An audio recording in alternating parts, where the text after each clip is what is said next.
আহা হা, কত সুন্দর ফল লাগছে দেখছেন ভাই পেঁপে গাছে। দেখো এর ফলন তো দেখো কীরকম, কত সুন্দর। আর নিচে লাগাইছে মনে করো ঝিঙা লাগাইছে জালি দিয়ে, মানে ক্ষেতের বগলে বগলে লাগাইছে। তা এইরকম চাইলে আপনারা ক্ষেতের বগলে বগলে লাগাইতে পারবেন।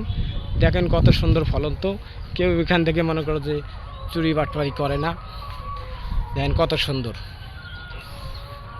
মানে আরও এতটি ফলন তো হওয়ার পরেও উপরে ফুল আইছে, মানে এর বৃদ্ধি বেশি। আপনারা চাইলে আপনার বাড়ি ঘরে এই ধরনের জিনিস লাগাইতে পারবেন আপনারা, বা ক্ষেতের মাঝে যে আপনি যে কাঁচা সবজি বিষয় বাজার করেন, তাহলে আপনারা এই হয়ে লাগছেন। এই যে এটা হলো পটল ক্ষেত, এই যে পটল লাগছে, কত সুন্দরভাবে সবজি লাগাইছে।